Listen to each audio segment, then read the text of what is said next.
Hello! Welcome back to my sofa. If you are new here, I'm Julianne and I'm on a quest to read every single book that I own. All of them! Every single one. I am aiming to get down to TBR 0 on no fixed time scale. It has been a time. It has been a time. March, to be quite honest, was one of the worst months of my life. Yes, I'm talking about it past tense because it is now April. This is a recap video. I'm afraid if you like my vlogs, there's no vlog because I was far too ill all month to vlog. Well, it actually started in February. So I spent 3 weeks sleeping only about half of the time. Many nights in which I did not sleep. Then when I kind of crashed and burned from that, I had a week where I had 4 migraines, which is far more migraines than I've ever had in 1 week in my life before. I think the most I ever had within the same month has been 2. And then I had labyrinthitis for another couple of weeks. It was just awful. It was the worst. I hated every part of it.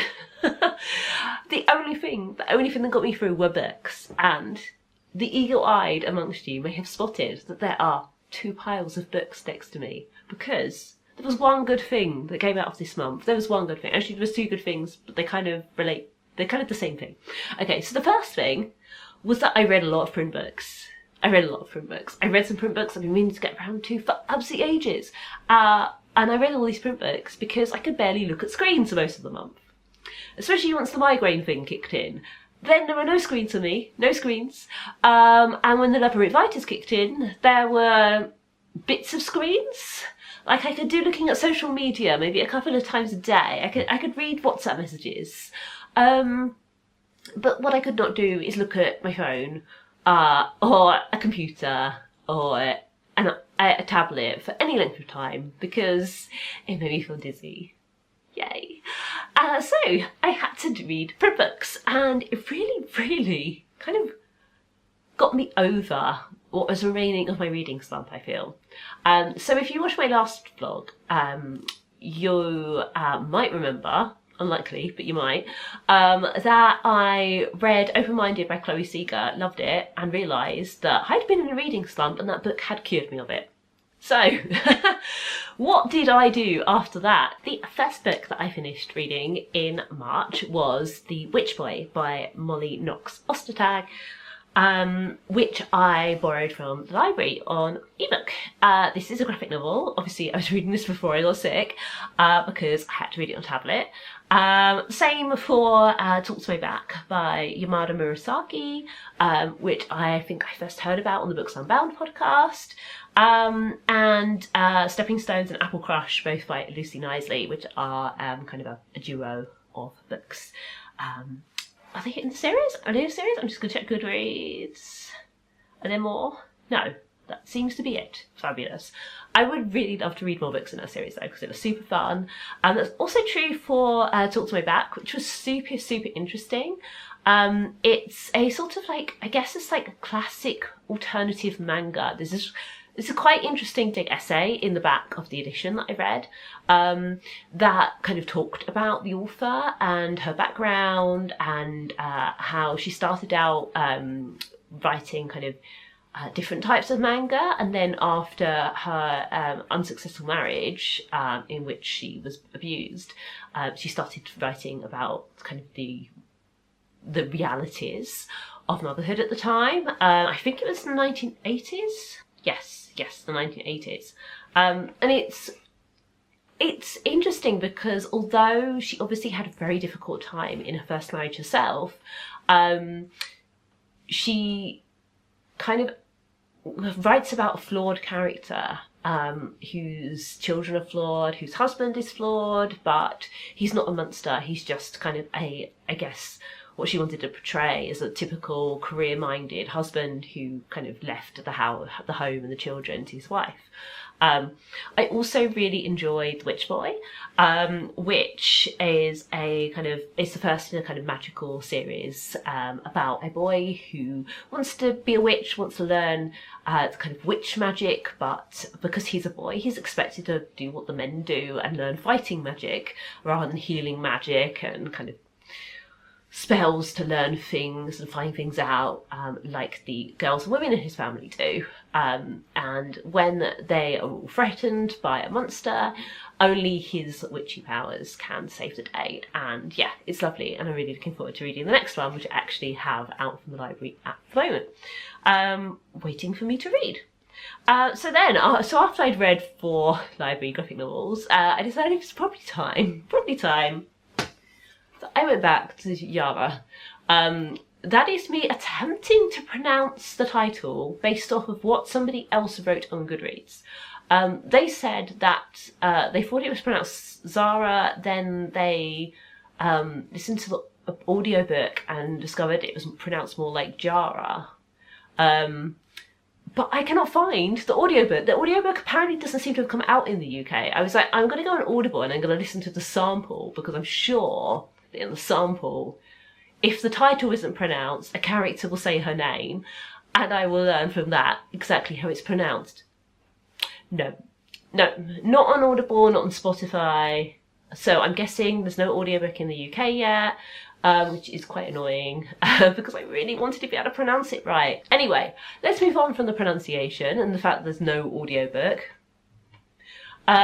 because I actually really love this. And I was reading this last year. I started reading this last year when it first came out in an Illuminate box. And I got so far in, and I just got distracted by a bunch of other stuff, and I think I just never got to the point where it hooked me. But this time out, it got to the point where it hooked me, and I loved this. I really, really did. Some people have found that they find it a bit kind of young for YA, but I actually really love that, because it doesn't have a lot of the baggage that older YA does. The characters are quite cute, and some of them are quite naive, others of them aren't. They have some really funny banter, they're just adorable, and I was just rooting for them, as the book went on. So I really enjoyed this. I'm really looking forward to reading the next one. If Illuminate bring it out in a matching edition, I probably will buy it, because I can see this as a series that I would enjoy rereading. It just had that perfect blend of fantasy and comedy and kind of lightness and a nice friendship group being built. I love it when a nice friendship group is built. So there we go. I got there in the end and I loved it.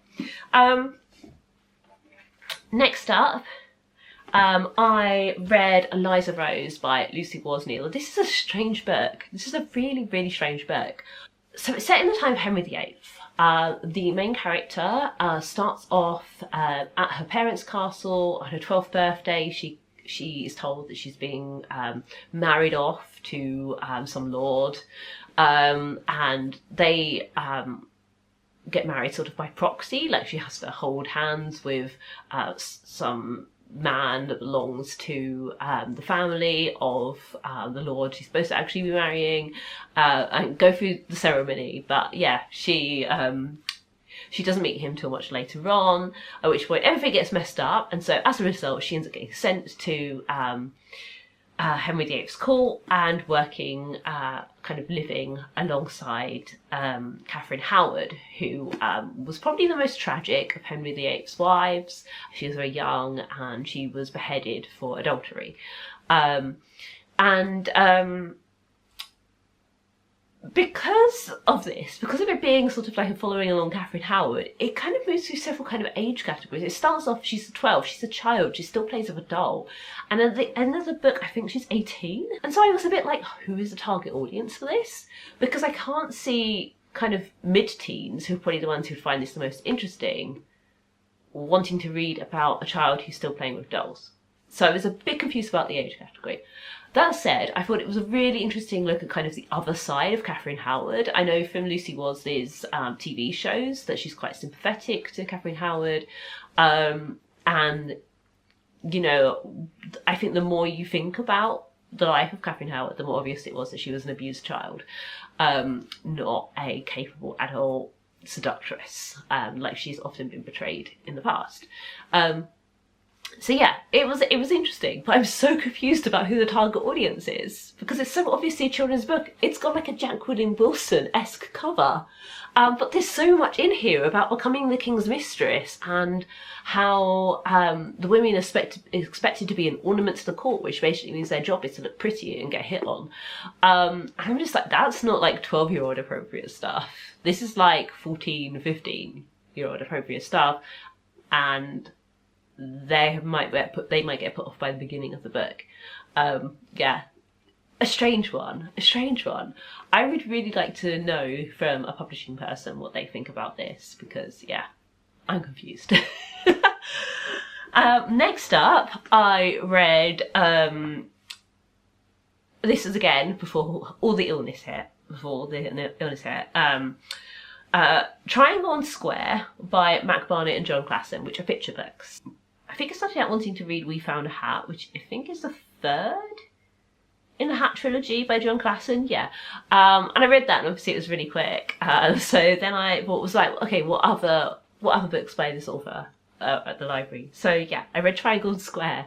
They're this really strange, like, kind of surreal, thought-provoking children's books. Like, yeah, I guess this sort of like, kind of like get the kid to fill in the gap, or get the adult to fill in the gap. They are funny though. They are really funny, which is why I kept reading them. But yeah, they're quite weird as children's books goes. If you want some kind of alternative picture books, go for it. Then I got ill. The migraines happened. There were a couple of days of basically being useless, not being able to do anything. And I started on my quest to read a lot of books, because that's all I could stand to do, was read print books. So I started out with Goose Girl by Shannon and Hale. No particular reason. I just looked at my shelves, saw it, thought, yeah, you know what? That's meant to be a bit of a classic, isn't it? I'll give it a go. And it was. This is a classic. If you like fairy tale retellings, this is probably one that should be in your top 5 of your TBR. It was really, really good, really absorbing, beautifully written. No sort of like dramatic twist to the story, but the story was kind of expanded into a whole world, and given a lot more detail and beauty and richness. And so yeah, I thought it was really great. Enjoyed that. Then I read Howl's Moving Castle, and I just kind of was in a fantasy mood after that. I felt, what can I read next? Saw this on the shelf, grabbed it, read it, loved it. Really want to read the rest in this series now. And I know they came out finally with actually attractive covers, so very tempted to buy, but will probably borrow from the library first because I know they have them. I've already looked it up. I just can't, because of various restrictions that you have to watch my next video to find out about. Howl's Moving Castle, I think a lot of people know from the Ghibli film. It's basically about a girl called Sophie who works as a hat maker and gets cursed by the evil Witch of the Waste to look like an old lady and also feel like an old lady.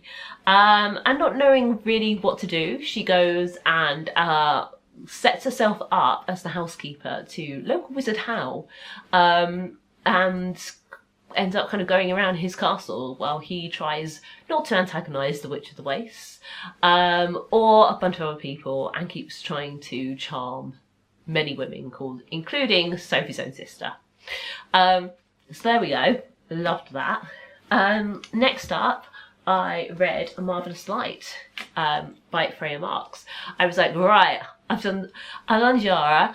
I am now going to hurry up and get on with some of these Alone Prey books. So I wasn't actually reading the ones for this quarter first. I was reading ones where they had sequels in the Alone Prey shop that I might want to buy. I had actually already bought the second of this trilogy because I read the first few pages of this and thought, you know what, I like it. I'll buy the second one. I don't want to miss out on getting the second one. But I didn't buy the third because I felt that would be overkill. So I wanted to read this and then the second one to see if I wanted to buy the third. I loved this, and I loved Restless. Truth as well. The second one, I read them one after the other, and then I would have read the third one had I had it, but I didn't. I had to order it first. So I read some other stuff in the meantime. But this is just fantastic. It's a kind of fantasy series set in Edwardian England. In A Marvellous Light, the non-magician main character gets assigned to a new post in the civil service, acting as liaison to the magicians. This is all a big mistake because he knows absolutely nothing about magic and it's all new to him. But he kind of has a rude awakening when he gets drawn into a big conspiracy. There's some people out to find a magical object, and he ends up having to team up with his counterpart on the magical side to help try and track it down and stop other people getting to it. And this story continues in A Restless Truth with two women characters. What I really love about this is I feel like they are the definition of romantasy. Now, I've read some romantasy where I have just not cared about the romance at all. I've only cared about the fantasy elements, and I've kind of wished the romance wasn't there because it was just not... It wasn't romance level standard romance, if you get me, right? In these, the romance is romance level standard. Like, there is so much exploration of the characters' personalities and psychodramas and problems and issues and reasons why they're not ready to connect and feel intimacy. And yeah, it's all just kind of drawn really, really beautifully. And I loved that, and I actually cared about the romance as much as the plot. I found myself drawn in, and I was like, if more romantasy books were like this, where they do actually feel like the romance is getting as much space as the fantasy, then I would be sold on romantasy as a genre. But I remain sceptical. Because I've read some stuff which has disappointed me. The romances have not been there. So there we go. Loved those two. And then I went for the next book on the Illuminate shelf because, I enjoyed those two so much. I was like, why break a winning formula? I should just grab the next Illuminate book. And it was The Luminaries by Susan Dennard. So this is about a gal who is part of a community of people who call themselves the Luminaries, who job is basically to fight back monsters which are caused by a spirit in forest, and kind of protect the world from being taken over by evil, essentially. It's quite kind of gory and dark, and I really enjoyed that. I also enjoyed the relationships between the different characters. It's quite dark and gory in places and a lot of fun.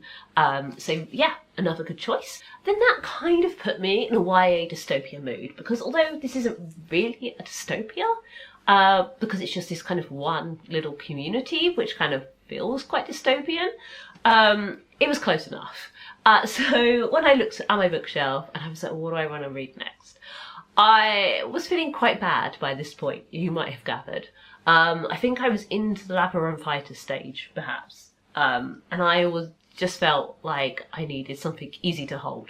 So I had to pause the Illuminate hardbacks, no more of those read this month, I'm afraid, and just kind of grab the paperbacks that I had. So I went for Uglies by Scott Westerfeld. I have meant to read this for approximately 1 million years. Okay, I'm not that old. Approximately 10 years, at least. 10 years. 15 years. Let's say 15 years, probably. This is a very famous YA dystopia series about a world in which as soon as teenagers turn 16, they undergo an operation to turn them into Pretties, which are kind of people who look what has been decided by committee to be kind of perfect. Everybody gets, kind of big eyes and full lips and lovely cheekbones and the rest of it, And the idea in society is this reduces conflict, this removes discrimination, everybody is beautiful. And so everybody is equal. Obviously, a lot of obvious problems with this, and that's where the dystopian element comes in. What surprised me about this is that it wasn't as fast paced as I was expecting it to be. It was nowhere near as fast-paced as The Hunger Games, for instance. There's a lot of time just sort of travelling through spaces, which I wasn't necessarily anticipating. But I enjoyed it. I enjoyed it so much that I then went on to pluck out the next one from my bookshelves and put it near the top of the pile. But first I decided I wanted a little break from the YA dystopian vibes, so I read Crying in H Mart, which was a really quick read. I think this is only, let's see, 239 pages, and the chapters are all quite short. There's a bit of white space in there as well, so this is actually a really quick read if you haven't read it. It's both a food memoir and a memoir about family relationships. Obviously, I think the main thing that everybody knows about this is that it's about the death of the author's mother, but it also talks about her father, her relatives in Korea, and other relationships in her life, like that with her partner. And the food writing is so vivid. I don't think I've ever had Korean food, but this, oh my god, I can practically taste it, the detail and the enthusiasm and the obvious love that she has for this culture of food just comes across so beautifully. I really, really enjoyed it. And I'm glad to finally read this, because now I can pick up listening to the Happier podcast, which I had to pause a couple of years ago because they were going to do a book club episode about that. And I thought, I don't want to get spoiled, so I'll wait until I've read the book. Oh dear, yeah, very behind on that, and that was one of my favourite podcasts. I used to listen to it all the time, so yeah, I'm glad that I'd be able to get back to that one, at least till they do another book club episode and I haven't read the book. But there we go. So moving on, then I decided I needed cheering up. Everything was terrible. Crying in H Mark is quite an emotionally grueling book, because it's talking about this very difficult period in the author's life and her relationship with her mother, who's dead. And yeah, I didn't cry, but that's probably because I was so wrung out from my own traumatic life experience just then. I was super ill, guys, super ill. I cannot overstate how ill I was. I felt like crap. Yeah, I didn't cry, but I felt the pain, and so I wanted something lighter and kind of, I don't think comforting is the right way to describe this book, but it's comforting for me, okay, because it was kind of a reread, and that is Cindy and Biscuit, Volume 1, We Love Trouble, which is a kind of collection of some of the long-running series Cindy and Biscuit. Now, if you watched my old videos, which I'm sure nobody watching this did, you would have heard me probably mention Cindy and Biscuit, because I love this series. I love this series so much. It is one of my favourite comics in the world. It's basically about a little girl and her dog who save the world from monsters all the time. It's like she's a pint-sized Buffy, but she doesn't have a Scooby gang. She just has one dog. Nobody believes her about the monsters. She has a difficult time at school. She's bullied. She struggles to sleep because she's always climbing out the window and fighting things. But she's awesome, and I love her. And I love this book series so much. This is in colour. Not full colour, but like a couple of colours have been picked for each story. So it kind of moves through like pink and grey and orange and yellow, and here's one with 2 shades of blue. And I really, really loved that, because it didn't turn it into like a jolly cartoon. It kept the darker, emotional side of the story to the fore. But it did add that kind of like extra beautiful detail, which I really liked, because the original comics are mostly just black and white. So there we go. Love that. So glad to have finally read that. This, actually, I should mention this. These don't count as TBR 0 books, because this one belongs to my partner and this one belongs to both of us. So it lives on his shelf because he has fewer books than me. Yeah, that's totally how it works. It's his job to accommodate it. And it's signed to both of us because we bought it at the book launch. The first book that we've ever had signed to the two of us. That was a lovely moment. So yeah, I didn't count these against the TBR 0 project. there we go. Just thought I'd add a little bit of explanation there. Not that you're counting up, not that you're keeping track. That's my job, but you know, just thought I'd mention that. And yeah, then as mentioned, I read Pretties, the second in the Uglies series. Annoyingly, really frustratingly, I own a copy of Extras, which is the fourth in the series, but not a copy of Specials. No copy of Specials. I hunted through my whole bookshelf just to make sure, because I know I picked up, I think I got Uglies as a gift, or maybe like at a publisher event or something back in the day when I book blogged, like actually regularly rather than sporadically like I do now. I picked up Pretties and Extras, I think in like a local book swap.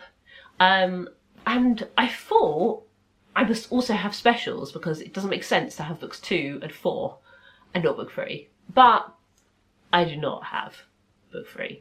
So I think I am going to have to listen to it on Spotify. I did check the library, but they don't seem to have any copies. The trilogy just seems to have fallen out of favour, which is sad because I think it's a good one. I think teenagers will still enjoy it, even though it is now kind of in classic territory.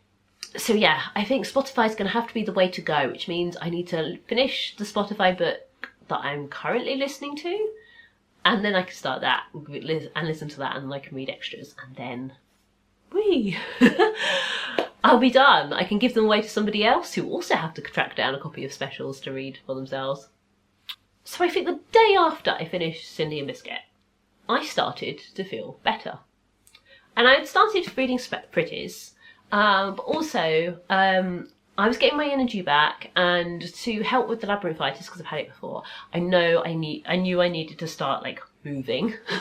I needed to get outside and walk around because it really helps kind of rehabilitate my brain now that my inner ear has been thrown for a loop. So I loaded up Audible and I listened to Like a Curse by Elle McNichol. I had been saving this for a rainy day. I loved Like a Charm so much.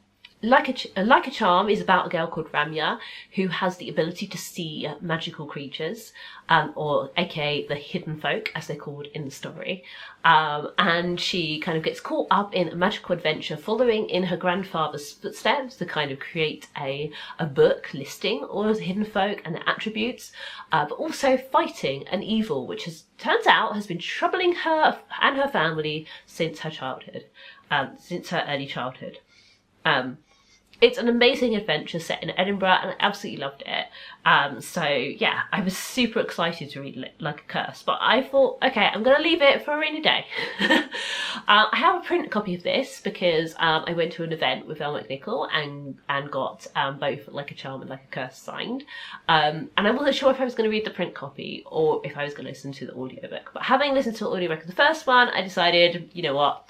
I need cheering up. I need to listen to something that I know I will love. So I did. I listened to Like a Curse and it was great. So after that I listened to Network Effect by Marvellous, which is the where are we? It is the 5th in the Murderbot Diaries series. Now I had taken advice from some people to actually listen to the novella which comes after this first. Because it makes kind of more sense to listen to it in some way. And you do then kind of get spoiled for something which is revealed in the novel, but like, I don't think it altered my enjoyment at all. I don't think it altered my enjoyment at all. So yeah, you may want to consider, if you prefer reading chronologically, swapping them around like I did. But yeah, I listened to Network Effect. It was great to be back in the Murderbot world. It cheered me up no end, and I'm so excited to listen to the next one. So yeah, then I finished Pretties, which I had already mentioned, and then I was like more YA kind of dystopia vibes, so I grabbed Wider Girls, which is, I guess, kind of maybe more of a horror, less of a dystopia. And I think because of that, I didn't enjoy it so much. Like, it definitely had kind of dystopian society vibes because it's set at a school with, which is kind of under quarantine, and there's all this is really weird, horrific, like disease happening to all the girls. But yeah, it didn't really tick the boxes for me because it was just such a limited society. I'm not really into horror. Like, I feel like I need more than just sort of the horrible details. I kind of need a society, I need a plot, I need a conspiracy, and although these things were kind of hinted at, it was more just sort of exploring the horror and the vibes, which turns out not quite my kind of thing.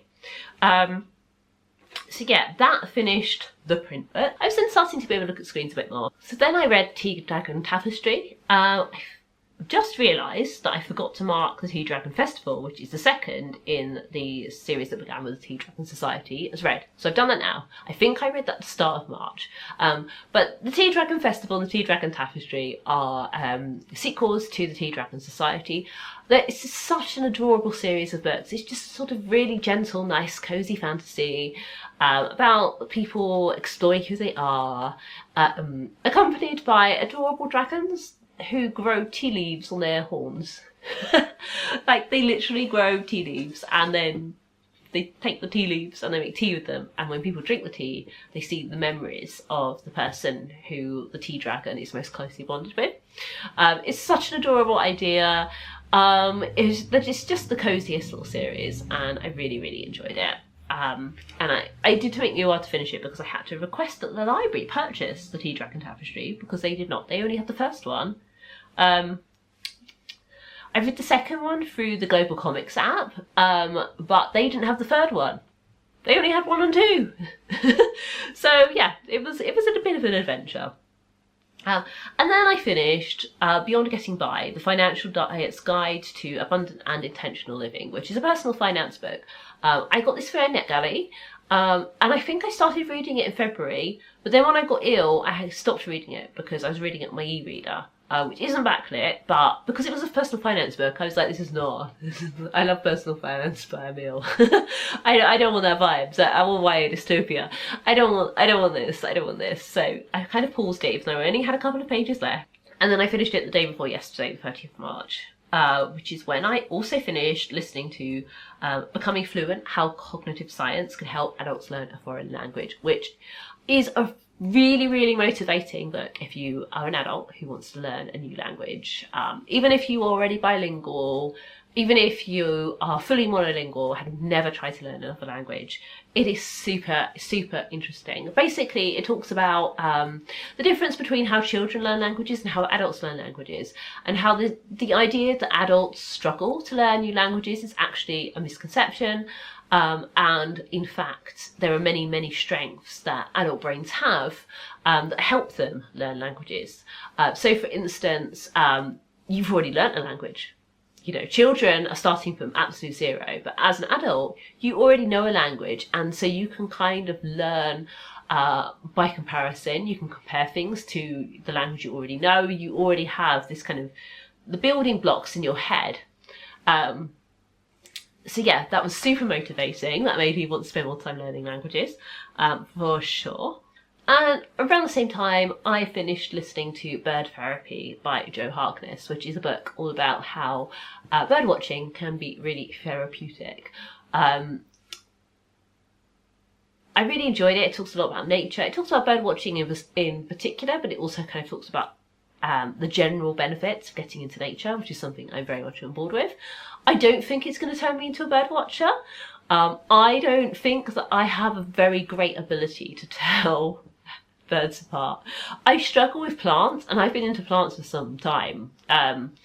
I just don't pay enough attention naturally to kind of small details, differences between leaf shape and colour and all of that kind of stuff. So yeah, I think it would be difficult for me to become a bird watcher.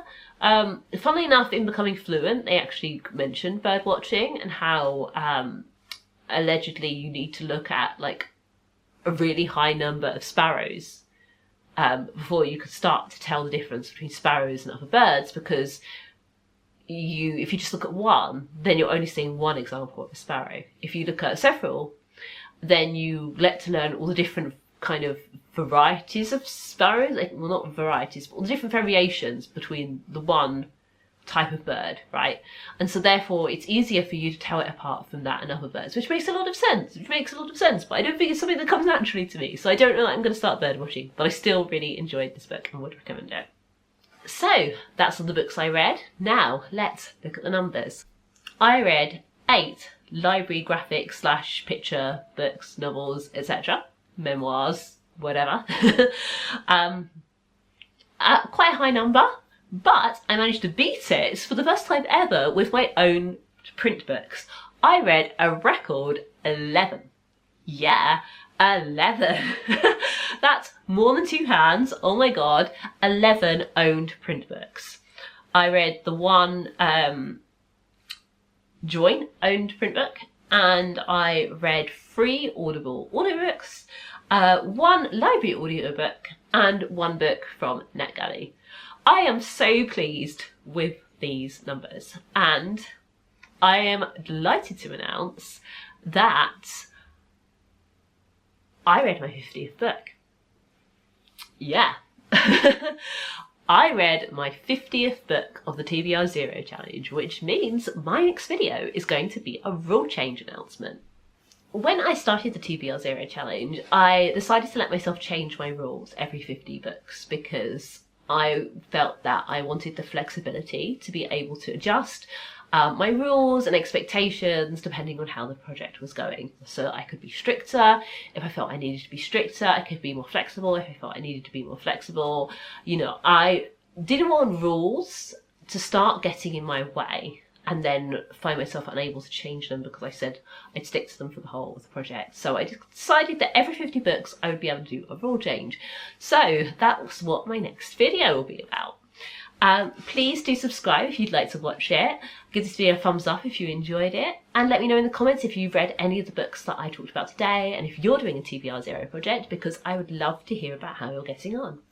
You'll see me again soon. Bye!